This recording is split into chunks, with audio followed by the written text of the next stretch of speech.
Good evening, everyone. I'm Art Fennell. Thanks for being here. We begin tonight with the latest from Minneapolis. The federal government has now stepped in to help repair the I-35 bridge that collapsed last week. The military has also now been called in to investigate as well. Meantime, state transportation officials are looking to remove cars and debris from that collapsed site as divers continue to try and search for those still missing. In a moment, we'll ask the question, could it all have been prevented? Stand by for that interview. But first, correspondent Elizabeth Manresa has our update tonight. Stark images captured by a security camera reveal only a snapshot of what happened when the I-35W bridge collapsed in Minnesota on Wednesday. Hoping to determine why the structure crumbled, federal investigators are trying to make a computer model of the bridge at the time of the collapse. One step in a process that the NTSB says will be slow and tedious. We're not going to come up with an answer overnight. I told you this is going to be a very long and thorough process. That is the only way you can guarantee that we find out exactly what happened. The president surveyed the area Saturday. I bring prayers and from the American people. Stopping short of promising a timetable, the president did vow to help eliminate any roadblocks. Our message to the Twin Cities is we want to get this bridge rebuilt as quick as possible. An FBI forensic dive team is being used to help analyze any locations where victims' bodies are found. The investigation may also be aided by the U.S. military, which is considering sending in the Navy to assist with dive efforts. This as the city starts on a new road to healing. We remember those who are still missing. We remember those who are badly injured. And we remember those and are thinking of those who grieve. Construction is expected to start as soon as possible after a contract has been awarded. Minnesota officials believe a new bridge could open by the end of 2008. In Washington, Elizabeth Manresa, Art Fennell Reports. So while the president, the NTSB officials, and others are working on the next chapter of this deadly story, some questions are still lingering above the ruin. Could this have been prevented? Could something have been done? Could lives have been saved? Here's some background. Dating back to 2001, a report noted that the bridge had problems carrying heavier loads. 4 years later, another report determined the bridge was structurally deficient and needed work. Yet, neither of these reports said the bridge was unsafe to use. So, the traffic just kept coming and going all along. That is until last week's deadly collapse. We also draw a parallel to the levees in New Orleans to make this case of disaster waiting to happen. Remember Katrina, of course. It slammed ashore in late August of 2004. But civil engineering reports had warned that those levees could only hold back a level 3 hurricane. Katrina, we now know, was a level 4. And just before Katrina hit, government officials, including President Bush, FEMA Director Michael Brown, and Homeland Security Director Michael Chertoff, they were warned of the imminent danger, but no immediate actions were taken. And of course, we have to mention the warning signs before the attacks of September 11th. In 1999, 2 years before the deadliest attack on American soil, the British intelligence agency gave a secret report to the U.S. Embassy in London saying Al-Qaeda had plans to use commercial aircraft as possible flying bombs. And then, just months before the attacks, dozens of reports from many different nations started pouring into the U.S. intelligence officials, which warned of hijacked airplanes being used as bombs and being flown into buildings.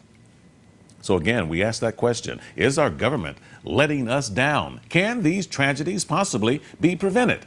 Here now to help clarify some of this and to bring some sense to it is Adam Hughes. He's the director of a federal watchdog group that monitors government activity and accountability.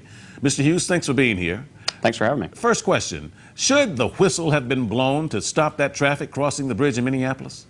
That's a tough call. I'm not sure I'm able to make that. I think there's some things that could have been done over the long term that would help to have better maintenance and oversight of these sorts of things. But I don't necessarily know in that particular instance whether there was clear signs going forward that there shouldn't have been traffic on it. Well, it's easy to be a Monday morning quarterback, and hindsight is 20/20. We all know that. But we just talked about the indications in the reports leading up to that to what happened with the collapse. But yet the reports weren't acted on. Well, I think that's indicative of a larger issue, which is that when tragedies like this happen, there's a lot of attention paid to it. People cover it. They want to know all the ins and outs and the details. But there's not really a long-term commitment to provide for infrastructure funding and development of our infrastructure in the country. It only happens in these kind of instances where these awful events happen. But then a year and a half from now, are we really going to be talking about maintenance reports for bridges all across the country and providing adequate resources so that we can monitor those sorts of things? And politics, I don't know if we're going to. Politics certainly plays a huge part in all of this, and to be fair here, we do have a piece of sound I'd like to play for you now, then get your response. This is from the governor in Minnesota, Governor Tim Pawlenty. Let's listen to his response to the question I just asked. We don't know what caused this bridge a failure. We do know this bridge was repeatedly and regularly inspected, and it was deemed fit for service. Obviously, something went horribly wrong, so we wanted to understand what that was. So what I've ordered is an outside entity, a firm, to come in, look at this particular disaster from stem to stern, give us recommendations, but also to come in and review all of our procedures, our protocols, our technology, our timelines for how we do inspections in Minnesota to make sure they're up to date and modern and robust and rigorous. And then also directed our Department of Transportation to inspect our bridges in priority order above our normal inspection schedule, starting with the ones with similar design of this bridge, but then also ones in a troubled classification. Now, that sounds like a reasonable response, but again, this is all after the fact. Why does it take tragedies before some action can finally be taken? That's a great question. I think there's an assumption that these sorts of things will just kind of take care of themselves. We're going to do the regular inspections. We're going to put money into bridge repairs and upgrades, expansions when there's more traffic. As population grows, we need to actually expand our infrastructure on roadways, and in other areas too, like electrical and energy infrastructure. But I think there's this kind of belief that we don't need to actively plan and prepare for these things over the long term.